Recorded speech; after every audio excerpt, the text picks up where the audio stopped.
தலைவர் அவர்களே, மேடையிலே வீற்றிருக்கின்ற பெருந்தலைவர் அவர்களே,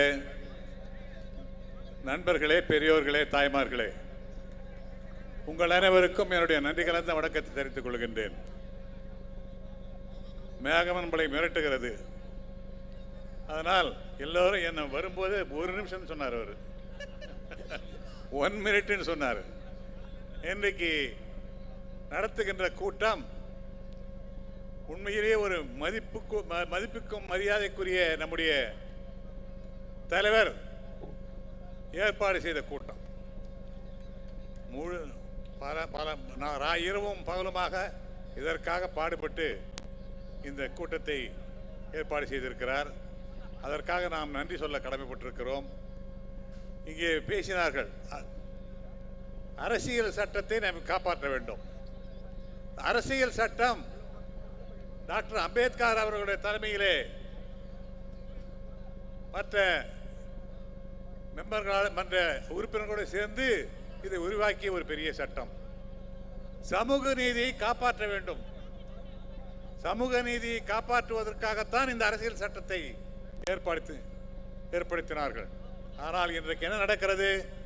மோடி அரசு இதை பலவித துன்பங்களுக்கு ஆளாக்கி அதை பிச்சு போடுறாங்க. அதாவது பிச்சு போடுவாங்க. அது மாதிரி கதையா போறார் அவர். ஆனா அவர் வரும்போது முதலாக 2014 மோடி அவர்கள் பிரைம் மினிஸ்டராக வரும்போது எதுக்கு செய்தாருன்னே தெரியல. பார்லிமெண்ட்டை தொட்டு கும்பிட்டாரு, அரசியல் சட்டத்தை தொட்டு கும்பிட்டாரு. எதுக்கு கும்பிட்டு என்ன பண்ற? இன்னைக்கு இந்த சட்டத்தையே மதிக்கல, ஒரு காலனா கூட மதிக்கல.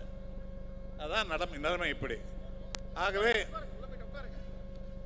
இதையெல்லாம் கருத்தில் கொண்டுதான் நம்முடைய தலைவர் ராகுல் காந்தி அவர்கள் இந்தியா பூராவும் இந்த சட்டத்தை காப்பாற்ற வேண்டும் என்று ஆங்காங்கே ஏற்பாடு செய்து இந்த மாதிரி கூட்டத்தை நடத்தி கொண்டிருக்கிறார்கள். இங்கே சொன்னார்கள், இதெல்லாம் காமராஜருடைய இடத்தை தான் நடத்தது. அது எவ்வளவு பெருமை, எவ்வளவு பெருமை. அன்றைக்கு சொன்னார், தமிழ்நாட்டுக்கே இந்த பெரிய சொத்து விட்டு போயிருக்காரு. ஆனால் அவர்கிட்ட ஒரு அடி நிலம் கிடையாது, ஒன்றும் கிடையாது, ஒரு சொத்து கிடையாது. 150 ரூபா பாக்கெட்டில் இருந்தது, அவ்வளோதான். இதுதான் நம்முடைய காமராஜர். அவருடைய ஆட்சியை நாம் கொண்டு வர வேண்டும், கொண்டு வர வேண்டும், கொண்டு வர வேண்டும் என்று கிட்டத்தட்ட 60 வருஷமா சொல்லிக்கிட்டு இருக்கோம். 60 வருஷமா சொல்லிக்கிட்டு இருக்கோம்.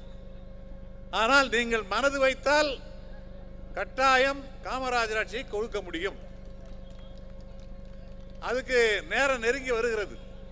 அதற்கெல்லாம் நீங்கள் ஒற்றுமையாக இருந்து செயல்பட வேண்டும். நம்முடைய இப்ப பாரு, இந்த மழையில இவ்வளவு பேர் வருவாங்கன்னு யாருக்கும் தெரியுமா? தெரியாது. அதை பத்தி கவலையே இல்லை. இன்னைக்கு நிறைய பஸ்ஸுங்கெல்லாம் வெளியே நிற்குது, வர முடியாம, மழையால வரல. இல்லைன்னா இந்த இடம் போறாது. அதனால நீங்கள் நாம எல்லோரும் ஒற்றுமையாக இருந்து இந்த அரசியல் சட்டத்தை காப்பாற்ற வேண்டும்.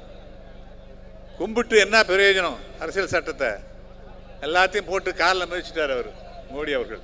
ஆகவே இதெல்லாம் காப்பாற்ற வேண்டும். நேரம் எல்லாம் இல்லை. ஒரு நிமிஷம் தான் சொன்னாங்க, 2 நிமிஷம் ஆகி போச்சு. ஆகவே நாம் எல்லாரும் அதில் மனதில் கொண்டு ஒற்றுமையுடன் செயல்பட்டு நம்முடைய காங்கிரஸ் கட்சியை பலப்படுத்த வேண்டும். அதற்கு நாம் தலைவர் அவர்களுக்கு உறுதுணையாக இருக்க வேண்டும் என்று கேட்டு அமைகிறேன். நன்றி, வணக்கம்.